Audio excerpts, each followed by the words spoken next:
Hello guys and gals, Big T Fix-It. What a great day to be alive. Do you have low water pressure at your kitchen faucet? Even after changing angle valves, supply lines, and the faucet, you still have low pressure? This next project, we're going to show you how to replace that old galvanized water pipe that supplies your kitchen faucet and replace it with PEX. You got this. Come on, let's roll. We're doing a little renovation today on this house, and we ran into an issue. Replace the faucet. The hot side has very low pressure. We have already gone under the sink and we've removed, it had a series of pipes on there. It had a T coming out, it had a vertical upper and lower fitting for the dishwasher and for the sink supply hot, and the clog is somewhere in the wall. It goes all the way behind this set of cabinets into the garage. We've already pulled our water heater away from the wall, and somebody's already attempted once to remedy the issue. You see that blue PEX line running down, and here is the water, hot water pipe that goes to the kitchen. And that galvanized piping on the inside is all oxidized and corroded, and it's beyond repair. So what we're going to do is we're going to go ahead and abandon this pipe, and we're going to take this hot line. It actually should be red because the PEX hot is red, so you can identify it. And then we'll run that over. Okay, and that's that. My mistake. The cold side was clogged once before, so this is your hot on the right. So this is the line we're going to have to abandon. So we'll go ahead and we'll tap in there with some PEX and run it down and run it through. I think in this case, the homeowner wants it done as easy and quickly as possible. So what we'll do is we're going to punch through here, make our bend. We're going to run it in behind those cabinet drawers, bring it out and drop it. What we're going to attempt is to go ahead and remove this vertical galvanized line, and we'll just repeat this here for the hot side and drop it down and retest and see if we have pressure. If we don't, we'll abandon that completely and just run through behind the cabinets. Let's get started.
Just like a clogged artery.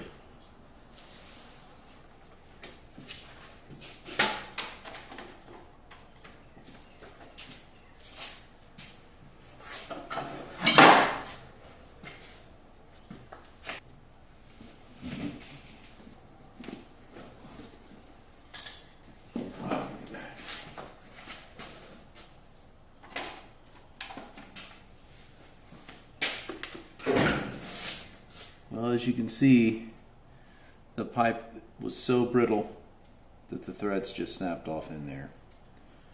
But this guy is clogged almost all the way up as well, even in that way.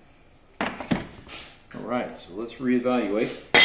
Okay, so we got our brass pecs fitting in. It's 1/2 inch to 1/2 inch. And we got one down here. And we have to install an elbow, a little 90-degree elbow, connected everything up, and then we will do a pressure test.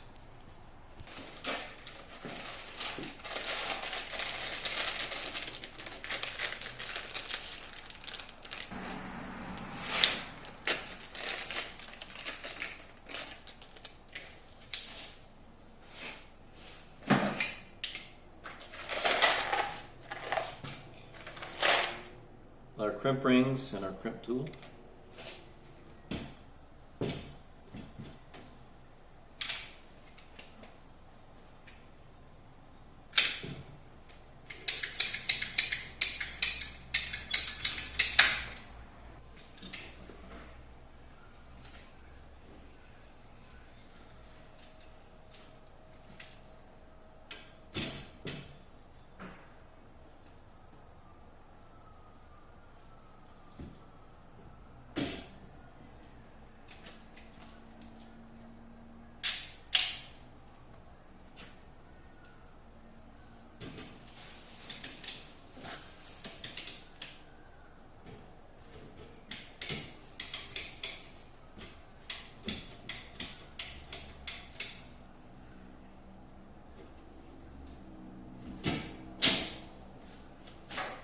Okay, everything's secured.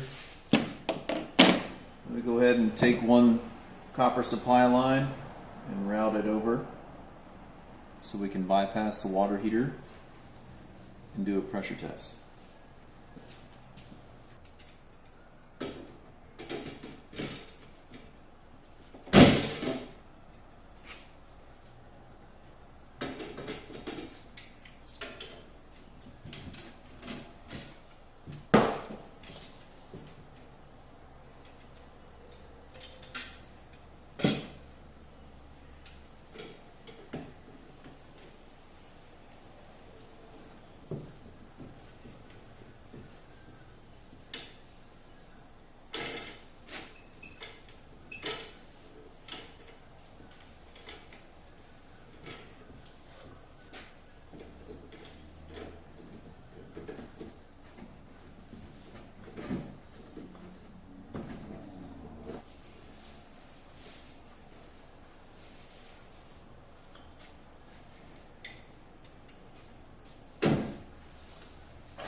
Let's go turn the water on. Have the cutoff outside. Okay, the water's back on. So far, we don't see any leaks.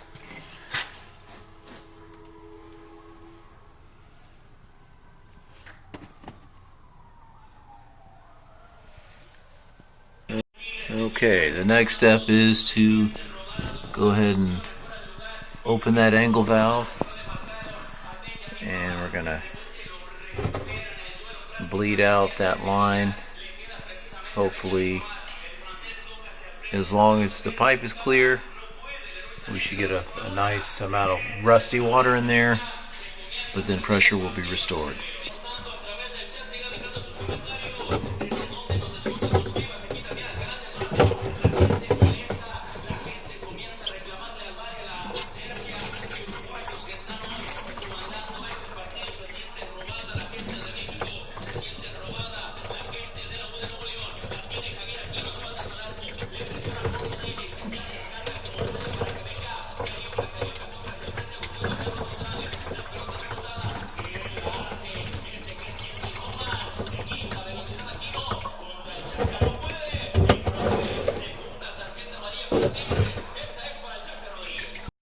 Okay, so we're still not getting pressure. We bled out as much as we could from under the sink, and horizontal line is clogged. So here we go. So we just cut this piece out, and it goes right in there. You can see where we cut the pipe. That end right there went there. So we're gonna see if we can go ahead and pull it all the way out from the garage. Let's give it a try.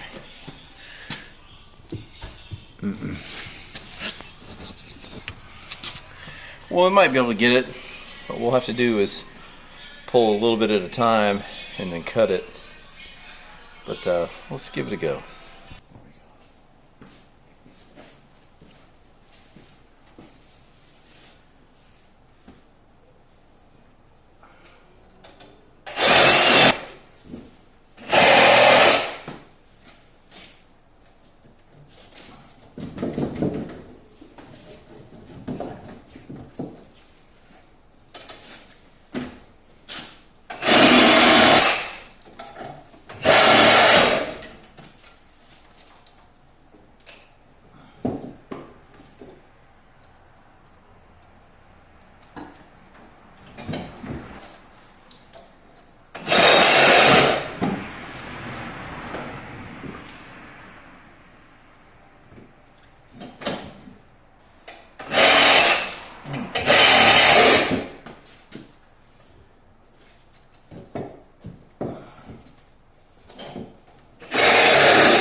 That's one way to do it.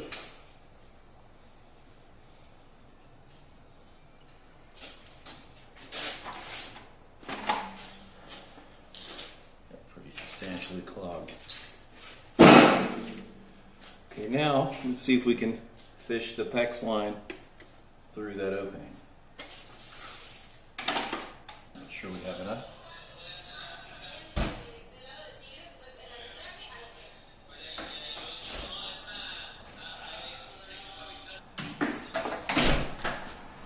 And then go ahead and get another stick. It's longer.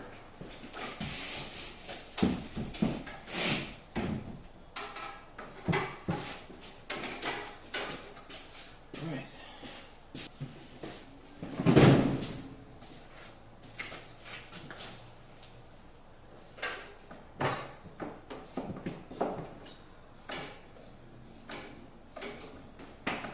Let's go see how far we are.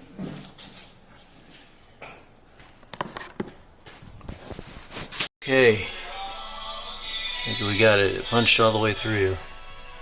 So now we'll go ahead and we'll put our elbow on there, and we'll put a MIP male fitting so we can put our angle valve on as well.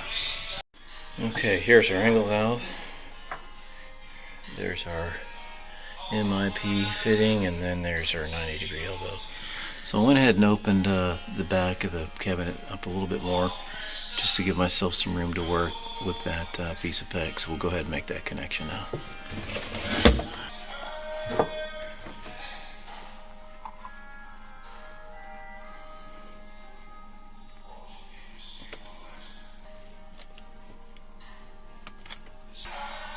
Okay. There's that. Well, that's ready.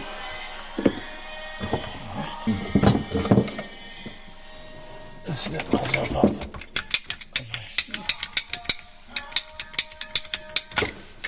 Alright. I'll use that to put onto here.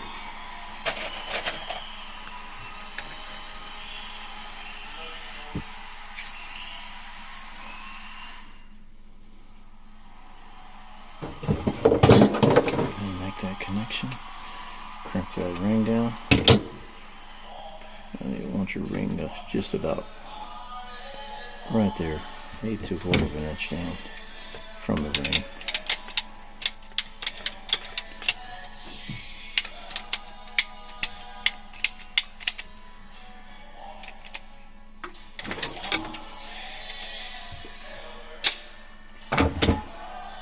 Okay, that's ready.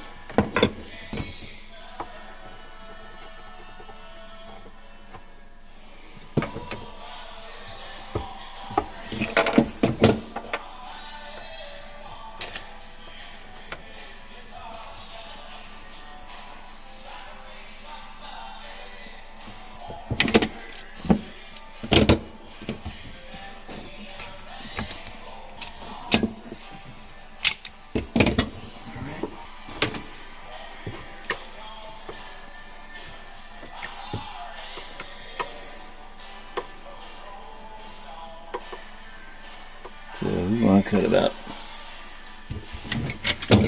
3 inches off.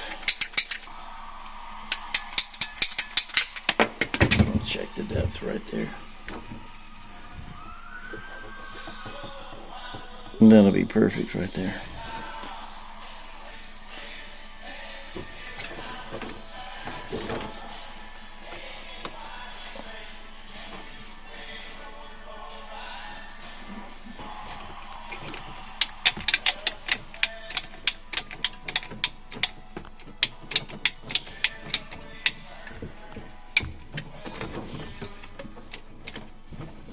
So we've made that connection.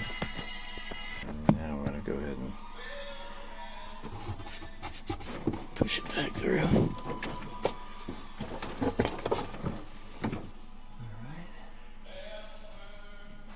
That's that.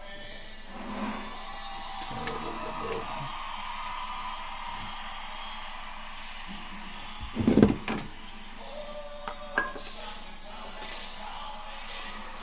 Go ahead and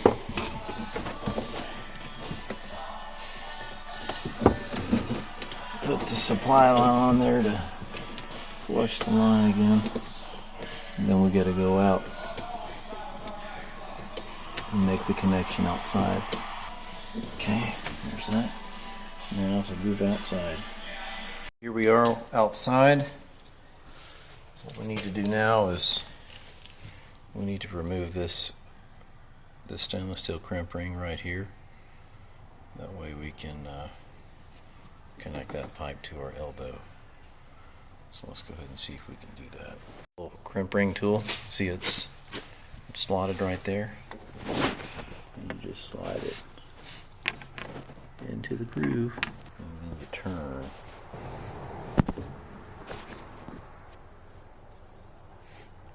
Back and forth.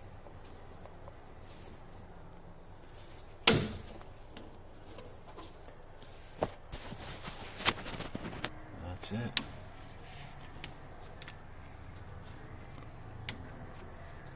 Slide your old PEX pipe off.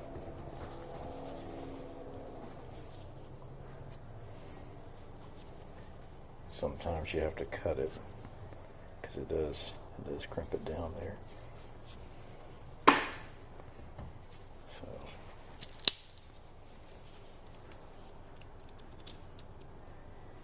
just take a little bit off the top.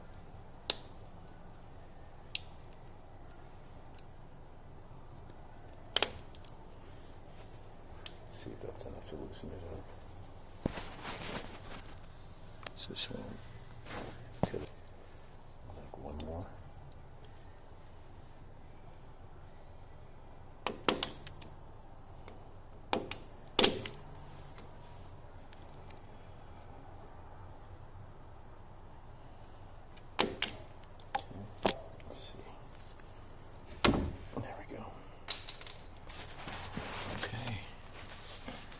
Go ahead and make sure that's where we want it. We'll go double check inside, make sure that's where we want it on the inside. Yeah, that's perfect.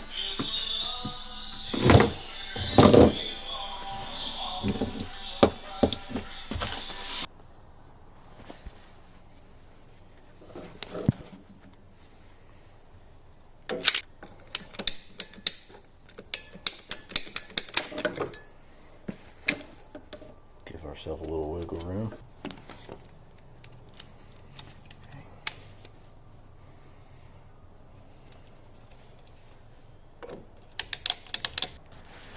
Here's the little indicator on these crimp ring, on these crimp pliers. When you bottom out, that little blue light turns on and lets you know that it's as tight as it's going to get. Okay, now turn the water back on and we'll test. Things you want to do when installing a new faucet, especially one with a retractable sprayer head, is remove it completely.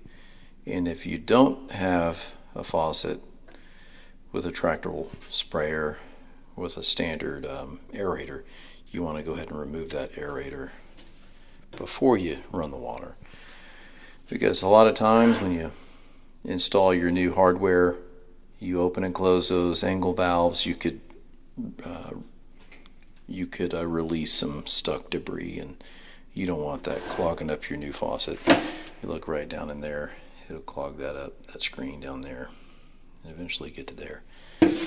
So that's what you want to do, and just run your water a little bit.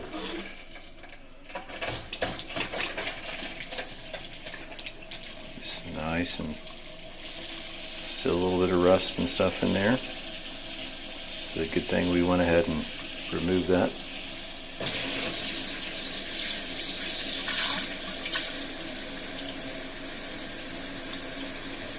Kind of like to swirl it around the sink so you can see whatever comes out will kind of build up around the sides.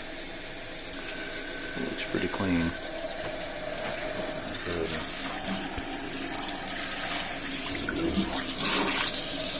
We'll move it all the way hot, all the way in the hot position. Remember, the hot water heater isn't hooked up yet, so we're not going to have hot water just yet. It'll probably be another day or so. We'll let the painter patch our drywall outside and underneath the sink, and then we'll go ahead and put our water heater in place.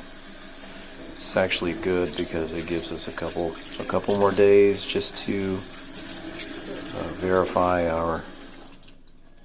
that our PEX fittings are secure. Great pressure. We'll go ahead and put the handle attachment on and test it out.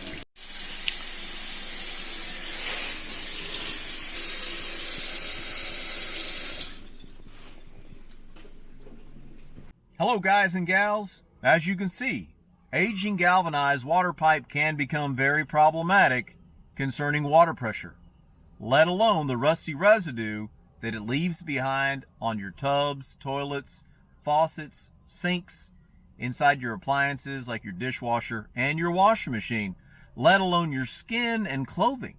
This is pretty concerning to me. You might want to consider a whole home repipe. Put that on your bucket list this spring before it gets too hot. We'll see you next time.